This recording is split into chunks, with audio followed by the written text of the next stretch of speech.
The entire money-structured and materialistic-oriented society is a false society. Our society will go down in history as the lowest development in man.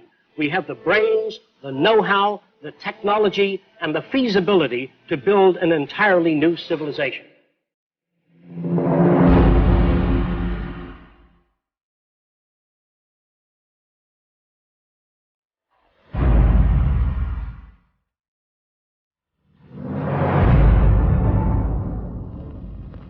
It was living through the 1929 Great Depression that helped shape my social conscience. During this time, I realized the Earth was still the same place. Manufacturing plants were still intact, and resources were still there, but people didn't have the money to buy the products. I felt the rules of the game we play by were obsolete and insufficient. Misery, suffering, and war provided the incentive for my life's work. I was also motivated by the seeming incompetence of governments, the academic world, and the lack of solutions offered by scientists. I realized instead of working with individuals, a more effective method would be to redesign the culture. This began a lifelong quest to finding solutions to the many problems that we have today.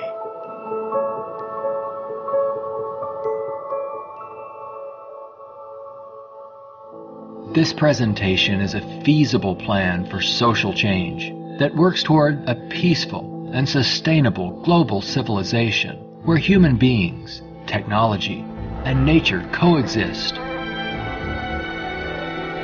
It outlines an alternative to strive for, where human rights are not only paper proclamations, but a way of life.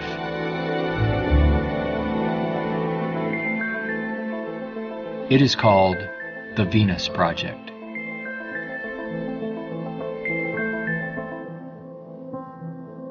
Its founder, Jacques Fresco, calls for a straightforward redesign of the culture in which war, poverty, hunger, debt, and unnecessary human suffering are viewed not only as avoidable, but totally unacceptable. It is becoming increasingly obvious that anything less will simply result in a continuation of the same problems we face today.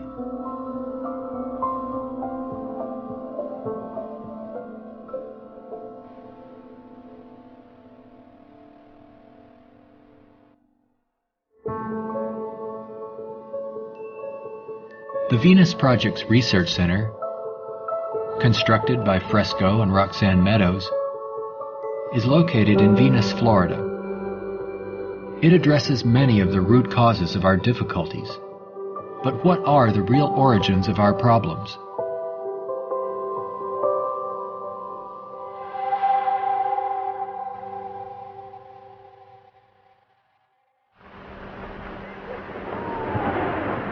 At present, we are left with very few alternatives, since we're on a collision course of our own making.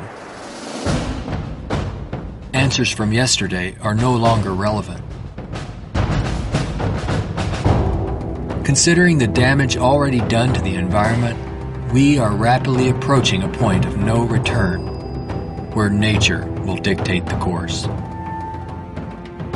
Either we continue as we have, with outmoded social customs and habits of thought, thereby threatening our future, or we apply a more appropriate set of values, relevant to a sustainable society, with more opportunity and freedoms. Americans have been conditioned in their kind of society to get a different kind of car next year, to buy a new television set or a tape recorder. We are radical as hell, but our political and social institutions have not changed. And this is where we are stagnating, because we always equate any new idea with communism or regimentation, because we've been brought up to fear that which is new. None of the world's economic systems, socialism, communism, fascism, or the free enterprise system have eliminated the problems of elitism, nationalism, racism, and most of all, scarcity. These are all based primarily on economic disparity. When money is used to regulate and distribute resources for profit, and people and nations are out for themselves, they will seek advantage at any cost. They do this by maintaining a competitive edge, or through military intervention. War represents the supreme failure of nations to resolve their differences. From a strictly pragmatic standpoint, it is the most inefficient waste of lives and resources ever conceived.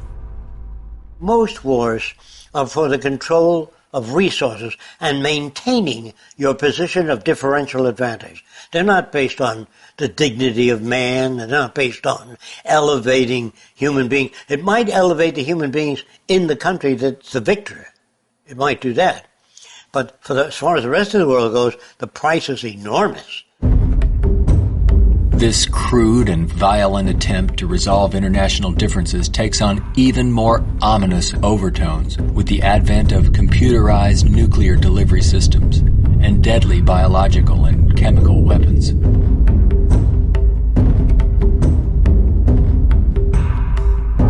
Yet it is a windfall money-making opportunity for those who profit by the military-industrial complex. If the profit were taken out of wars, do you really believe we would have them? If they draft you into the army to serve this country, you put up your life for this country, they should draft all the war industries. Every cannon maker, machine gun maker, automobiles, jeeps, warships, all drafted, so that on the same basis of pay as the army. Then it's real. But if you make millions selling warships, machine guns to the army, then it's corrupt. I would, if I had my way, if we had millions of men in the army, I'd send them to school to become problem solvers, how to get along with other nations. That's what we have to do, not kill. When soldiers are just killing machines, they're trained to kill. I would train them to be able to go to Mexico and bridge the difference, and go to the Arab world, see if they can bridge the difference. So bring them all together, all the nations. War is not the only form of violence imposed upon people. There is also hunger, poverty, homelessness, and unemployment. The acceptance of these conditions as expressive of human nature is a myth used to keep things as they are.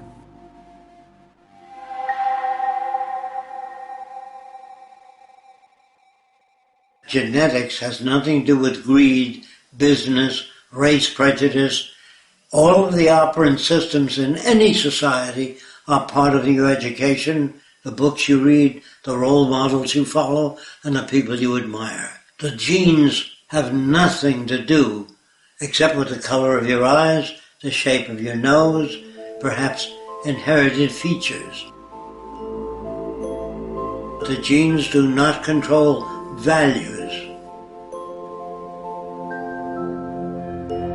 And even if you're born with a much better brain than another person, meaning better receptors, the quality of the tissue is better, I would say that if you have a better brain and you live in a fascist country, you become a fascist faster.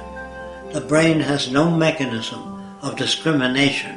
The brain can't tell you what is relevant or less relevant, except experience. We are not born with greed, envy, hatred, or bigotry. Our behavior and values are reflective of the culture we are exposed to. If you were raised by the headhunters of the Amazon, you'd be a headhunter. And if I said to you, doesn't it bother you to have 5 shrunken heads? You say, yes, my brother has 20. So, is he nuts? No, that's normal to his culture. social and environmental problems will remain insurmountable as long as few nations control most of the Earth's resources, and the bottom line is profit over the well-being of people. Putting profit first results in unnecessary suffering and aberrant behavior prevalent today.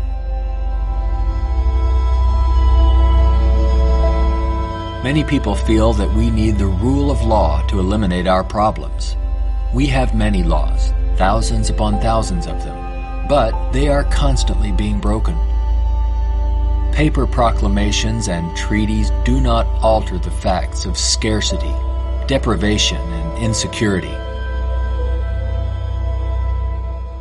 You can predict the shape of the future and the values if you know the trends of events and the ocean pollution, the scarcity of arable land. If you watch that degrading system grow, I can predict the riots and killing and assassination. In other words, human behavior is really generated by the surrounding environment.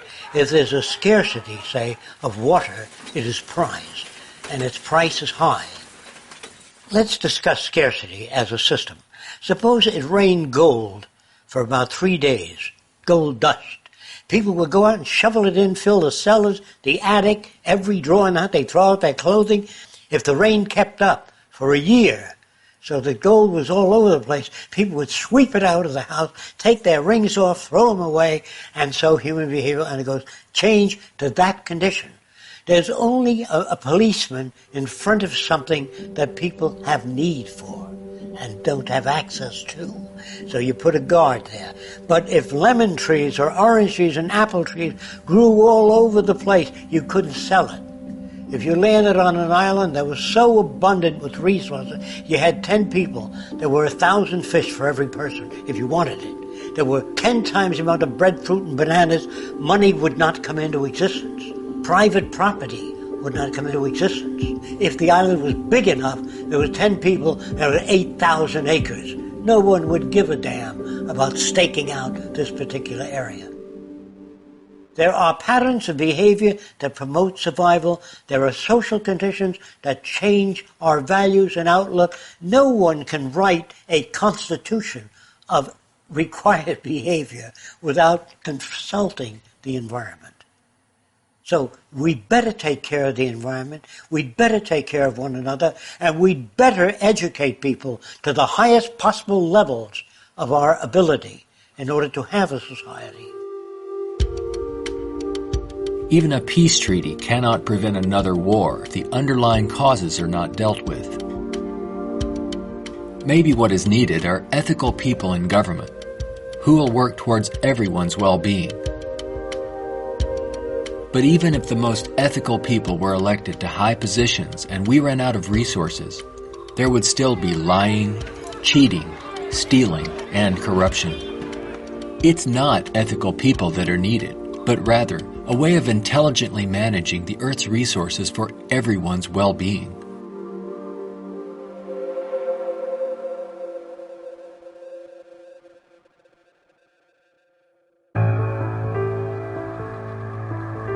Let's examine our social arrangements further. To maintain our economy, products must continuously be sold. To assure this, they are deliberately designed to wear out and break down.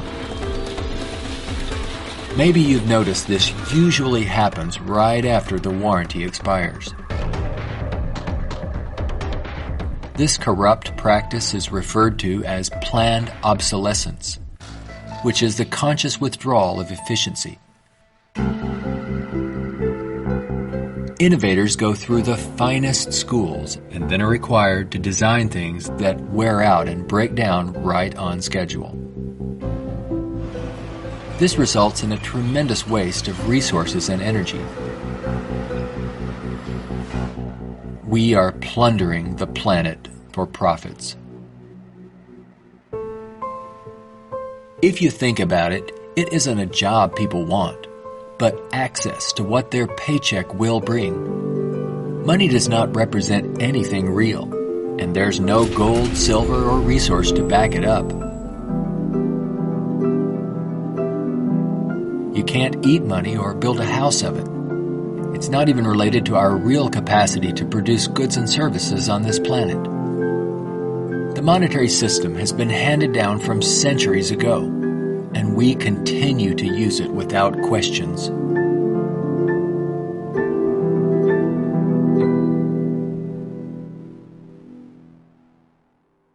This system will keep installing more and more automation, cutting down on the purchasing power of the majority of people. There will come a time, it's called the Gaussian curve, where employment is that, production is this, and purchasing power is that. The system stops. Banks fail, nothing works anymore. We're moving in that direction very rapidly. We have finally gotten to a place in 2011 where it's becoming obvious that the machine has beaten the man. We're incredibly productive with far fewer people. We are more productive. We are more productive as an economy than ever before. An iPad app can do more than workers. 4 people. Just that there are fewer jobs. The jobs that do exist now can have lower wages because, for obvious reasons, a lot of people looking for a small number of jobs. The wages go down. That has huge impacts on the middle class and ripples out from there. We're moving towards social collapse. I think this is going to happen all over the world, not just here. And it doesn't require the overthrow of the government. It just requires that you let it alone. It'll overthrow itself. If you control the media, you can calm people down. But if the majority keeps getting laid off, they don't have purchasing power, the system collapses. It doesn't work anymore. They invade. It's already happening. This country is already insoluble. They're going to have difficulty with national security, paying pension people. They've spent far beyond what they already have. Now, all they can do now is create debt, borrow more and more money from banks. We also want to show you a rather grim sign of our times. It's not far from here in Midtown Manhattan. The national debt has grown too large for the national debt clock. It went up back in 1989 when the nation's debt was less than $3 trillion. The debt has been piling up so fast lately they had to drop the dollar sign to make room for an extra digit as the number turned over to more than $10 trillion now and counting every second. A whole new clock with 2 extra spaces will go up next year. The federal government is not allowed to print money. It's not allowed to lend money or get in the banking business. That is a privilege for bankers only. So what the government has to do if they want to build an air force, say, of 2,000 planes a month, they have to borrow money from a private lending institution, sign the dotted line, and if the war is lost or failed, the burden falls on the public to pay off that debt.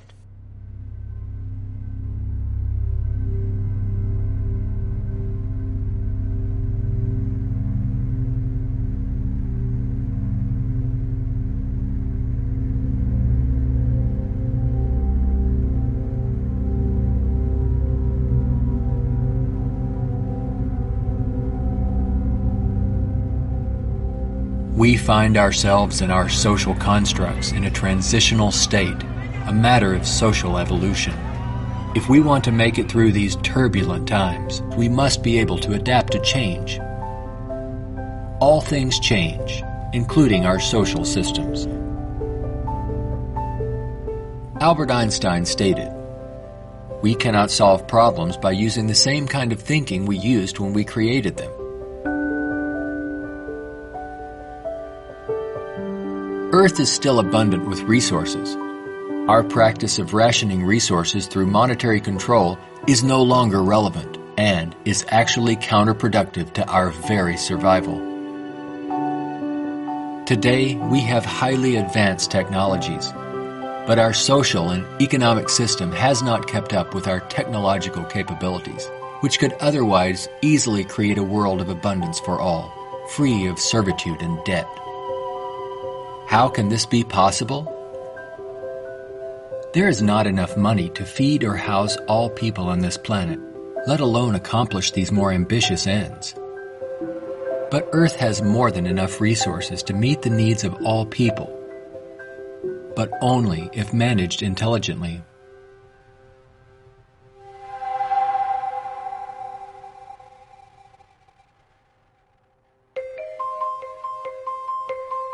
Jacques Fresco envisions a solution that he calls a resource-based economy. It is a socio-economic system in which all goods and services are available to everyone, without the use of money, barter, credit, debt, or servitude of any kind. It is unlike any social system that has gone before. Fresco arrived at this direction through 75 years of study and experimental research.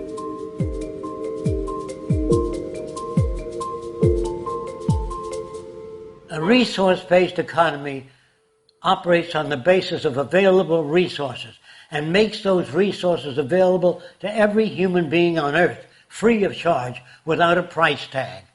So we have today more than enough resources to build a far more advanced society. I'm not talking about limited handouts so that people just get by. I'm talking about a very advanced civilization. We have the resources, we have the technology, all we have to do is apply it. One of the main aspects of the Venus Project is to eliminate scarcity. This is where the technology comes into play.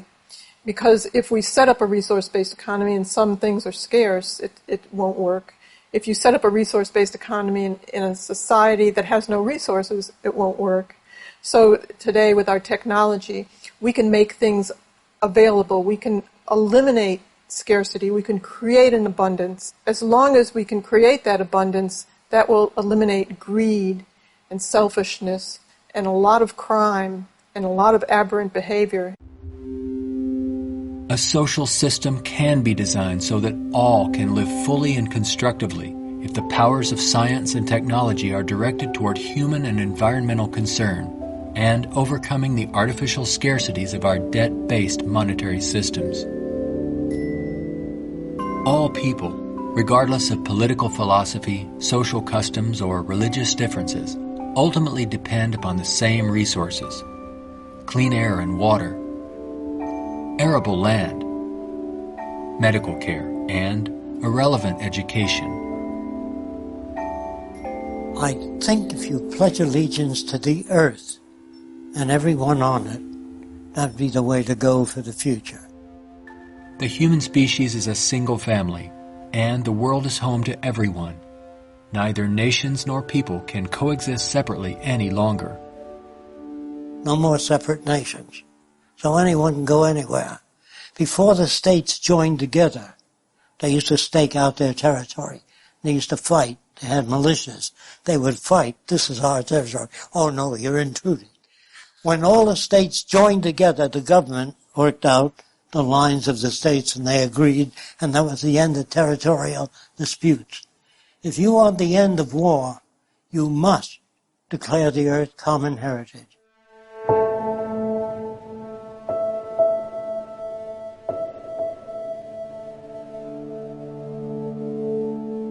This has nothing to do with those who want to form an elite world order with themselves and large corporations in control and the rest of the world subservient to them.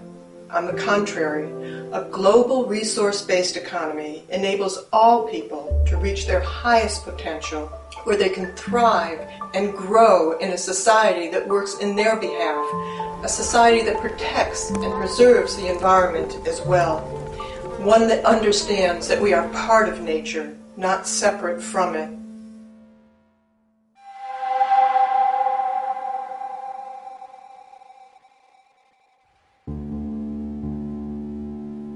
Some question what would happen to incentive if needs were met without our having to work to attain them. The question assumes humans have no desires beyond basic needs. If that were true, there would be no inventors, writers, or teachers. People work with passion on the things that interest and challenge them. Let's enable all people to have the opportunity to partake in the greatest challenge one can have, improving our world for everyone. Individuality will be emphasized rather than uniformity. This social arrangement will generate a new incentive system that values the protection of the environment and social concern, rather than the shallow, self-centered goals of wealth, property, and power. It does not call for uniformity. It absolutely calls for diversity. The more diverse people are, the more individuality. So we emphasize individuality, creativity, innovativeness. This is the essentials of the design. It is not a group of scientists telling people what to do, how to live, where to go, what to follow. Motivation and incentive exist when people have meaningful tasks. True growth and development occur when people are involved in creative, challenging, and constructive endeavors. However, motivation and incentive die in the daily grind of boring and repetitive jobs required to earn a paycheck. If you hand out things to people, if you fed them and clothed them and housed them free, they're not going to work in the morning because they don't need it. They got their housing, clothing, motion pictures, and entertainment. Well, why go to work? Work is painful, it's monotonous, it's boring. In the future, if people have access to all their needs, but they don't have any challenges, this is where it goes to pot. So people constantly are challenged by new things. In our schools, we challenge them with many things that are unsolved and many unresolved problems. If you're well-fed and well-clothed, that doesn't stop your brain from working. That would mean that every millionaire does nothing and is turned off because he got all the means. That's not true. There are many millionaires that work 18 hours a day and don't have enough time. It has to do with your background and your education.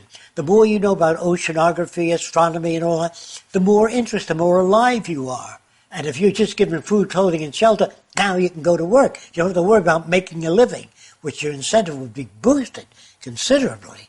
So I call that a new and innovative incentive system. It's not monetary oriented. It's problem solving oriented. And you get your kicks out of seeing the world become a better place.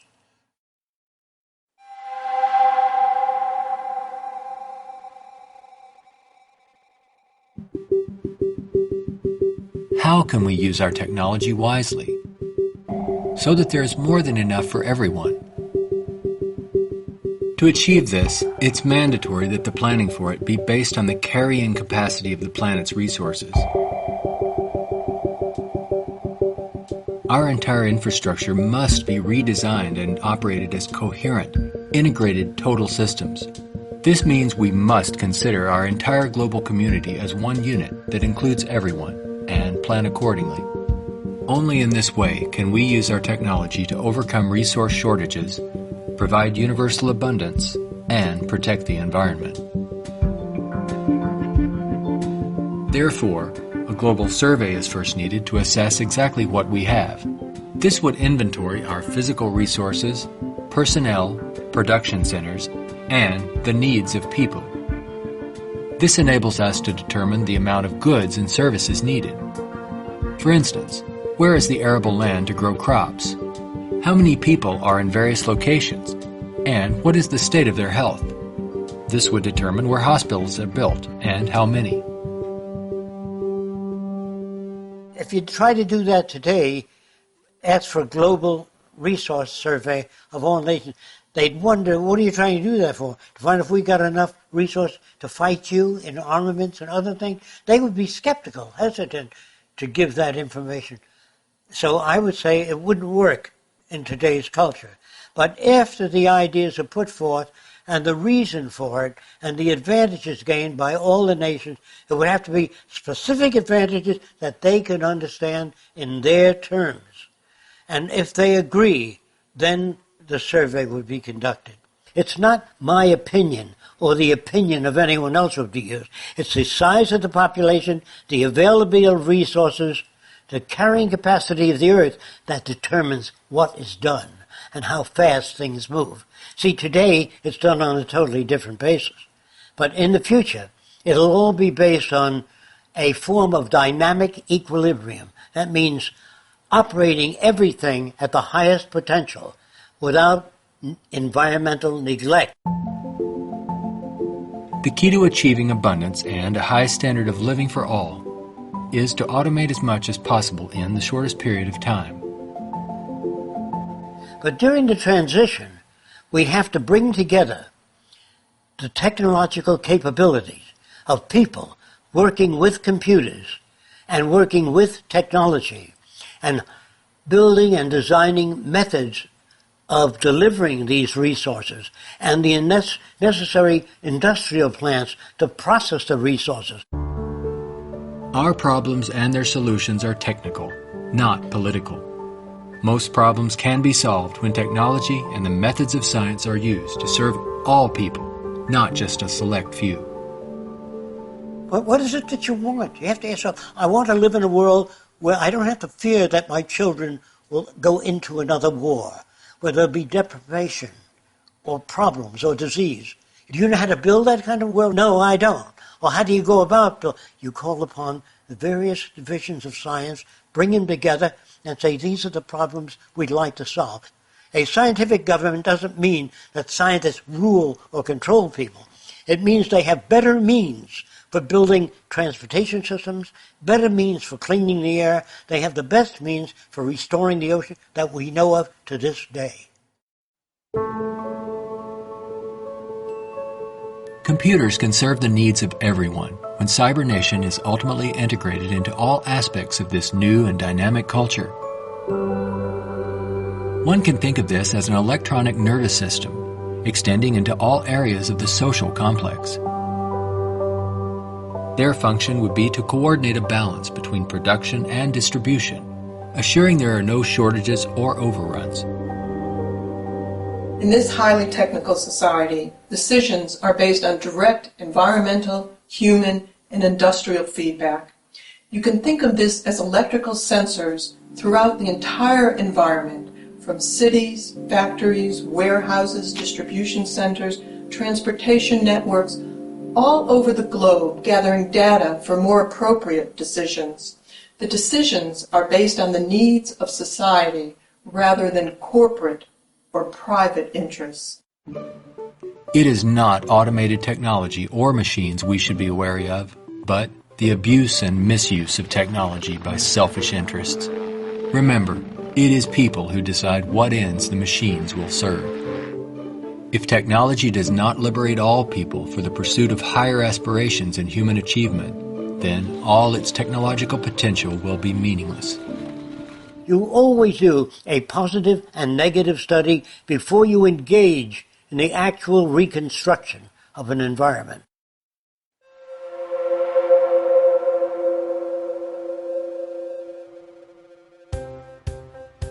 It's all just talk unless there is a technical plan to organize and use resources to accomplish abundance. What follows are some of the many approaches the Venus Project provides for the entire social spectrum.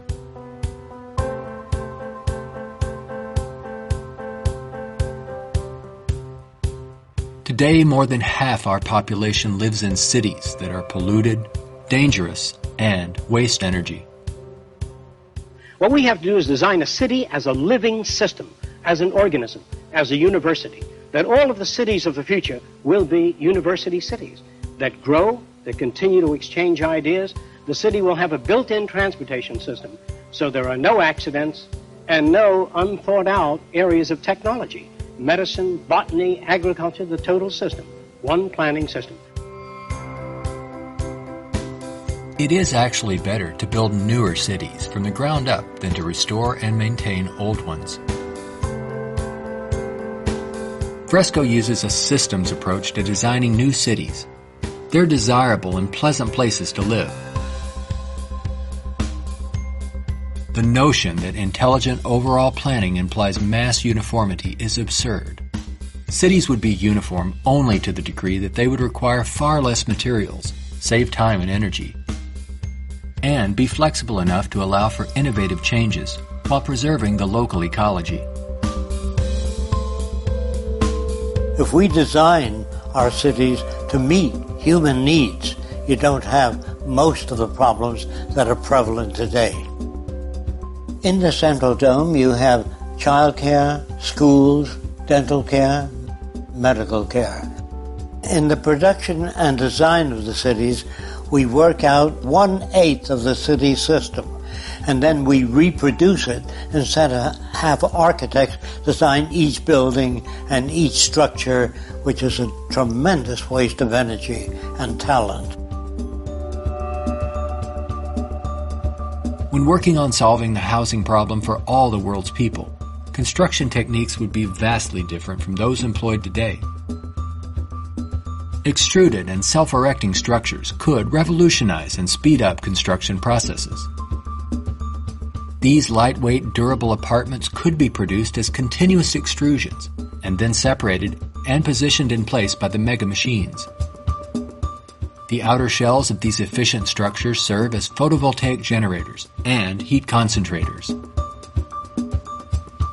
You don't own anything in this society. Really, people don't want money. They want access to things when they want it. And people in a society of abundance, having access to things, will really no longer begin to store and accumulate things. We recycle it, update it, make it better. Take the same materials of an old car, weighs just as much as a new car, so there are no old cars. Old cars mean danger. If you drive a very expensive car and somebody else drives a beat-up old car, if their brakes fail, you may die. We don't want any old cars on the highway. We don't want anything that breaks down. We don't want anything that takes looking after.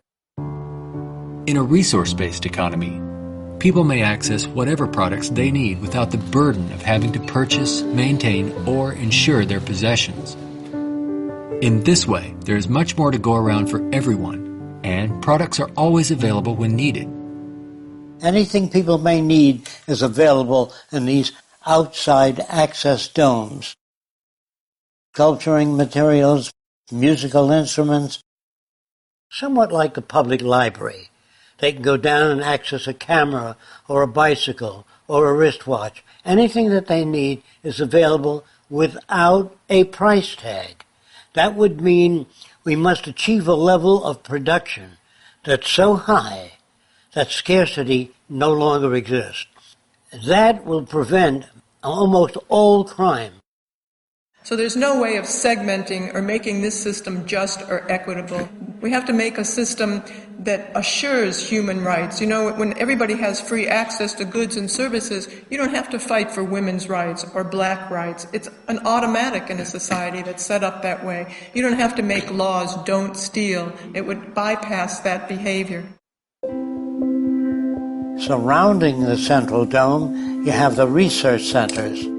Centers that do work that's relevant to the sustainability of the entire community. As we move away from the research centers, we come to the recreational area, which has tennis courts and all of the games that people require.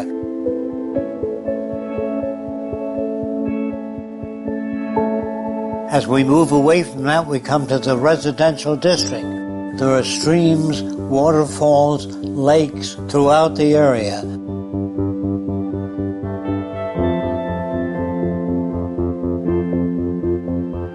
We could provide a wide range of unique homes and apartments that can be relatively maintenance-free, fireproof, and virtually impervious to adverse weather conditions.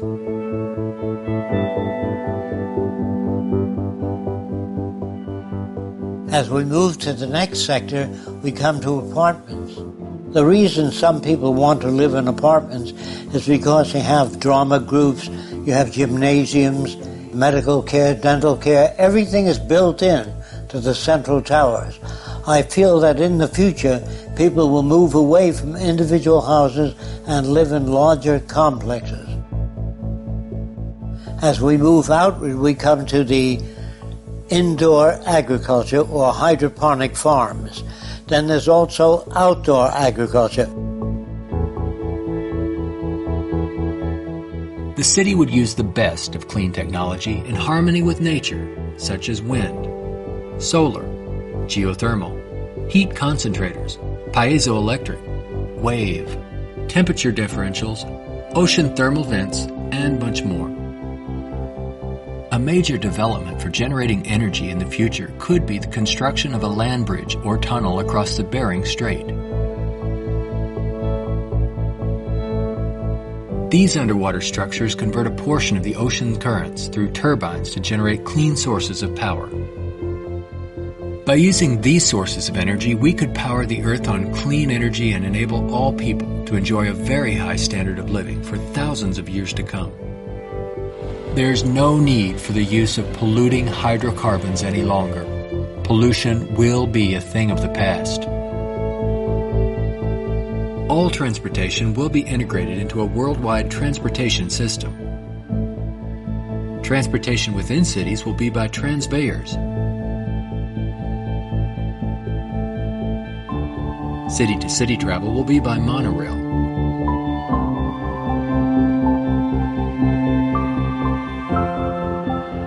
Maglev trains are utilized for long-distance travel. To enhance efficiency, this high-speed maglev train is equipped with removable sections, which can be disengaged while the train is in motion. Aircraft will display a wide range of configurations. These VTOL aircraft, or vertical takeoff and landing, are used to transport passengers and freight. The priority is safety rather than saving money or dealing with the lowest bidder. This modular freighter consists of detachable sections that can be rapidly loaded or unloaded. The number of sections varies depending on the amount of freight to be delivered. When all the sections are connected, they can be propelled as a single unit. Ships can be floating manufacturing plants that produce products while en route to their destinations. They can also serve as education centers, where children and adults travel worldwide, obtaining innovative education, not through vicarious study, but through experiencing and interacting with the real-world environment. A national transportation system would include a network of waterways, canals, and irrigation systems. They could serve to minimize the threat of floods and droughts while allowing for the migration of fish, provide natural fire breaks, emergency water sources, fish farms, and recreation areas. When we unleash science and technology directly into the social system without the restrictions of the marketplace, finances, or patents, we could achieve a very high standard of living within a very short period of time. This society would continuously improve, changing rapidly through new technologies, inventions, and ideas.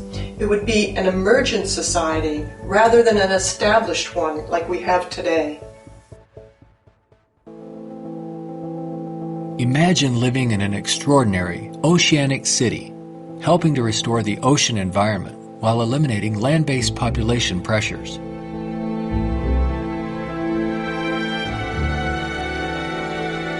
These cities in the sea may serve as universities and research centers where students study marine sciences.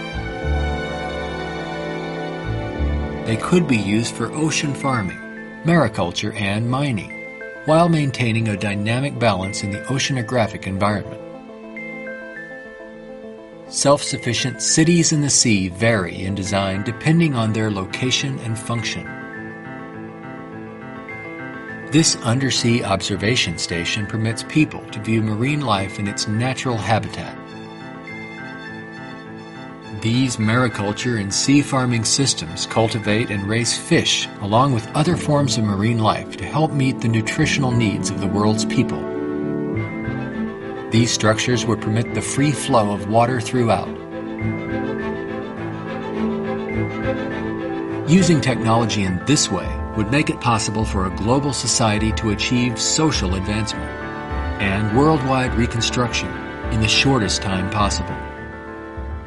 Utopia, if it's ever established, will die, will stagnate. Whereas what I'm talking about, an evolving culture or an emergent culture, I have no notions of a perfect society. I don't know what that means. I know we can do much better than what we've got. I'm no utopian. I'm not a humanist who would like to see everybody living in warmth and harmony. I know that if we don't live that way, we'll kill each other and destroy the earth. This new lifestyle, while providing leisure and recreation, would also enhance knowledge and creativity for everyone. The measure of success would be the fulfillment of one's personal interest rather than the acquisition of wealth and self-centered goals. A resource-based economy would not only change our environment to make it clean, efficient, and enjoyable, but it would introduce a new value system appropriate to the direction and aims of the new innovative approach. With education and resources made available, there would be no limit to the human potential. Everyone will have the freedom to pursue whatever constructive field of endeavor he or she chooses, without the economic limitations that we face today. We are now at a time when decisions must be made if we wish to evolve from our present culture of scarcity, waste, and environmental destruction to a sustainable society of ecological concern and abundance. A nation without a vision of what the future can be is bound to repeat past errors over and over again. If we say dishonestly that man is the highest form of evolution which you get in the school, man destroys the oceans, the fish, the atmosphere, one another, and man flies over a city, presses a button, and burns everybody in the city with nuclear weapons. Is he the highest creation of nature?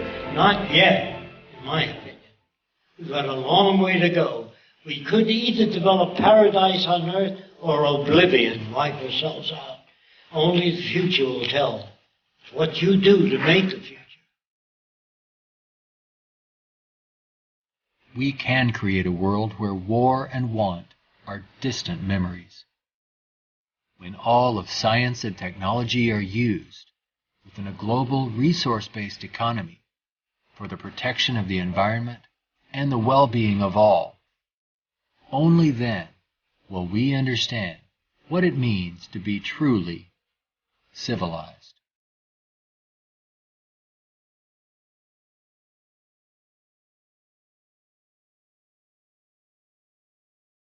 Be a part of the growing community of people working toward making the aims of the Venus Project a reality. Join us in our efforts to bring this vision of a positive future to a wider audience through the goal of a major motion picture. All of these things can be built with what we know today. It would take 10 years to change the surface of the earth, to rebuild the world into a second Garden of Eden. The choice lies with you. The stupidity of a nuclear arms race, the development of weapons, trying to solve your problems politically by electing this political party or that political party, that all politics is immersed in corruption. Let me say it again. Communism, socialism, fascism, the Democrats, the liberals, there are no Negro problems or Polish problems or Jewish problems or Greek problems or women's problems. They're human problems.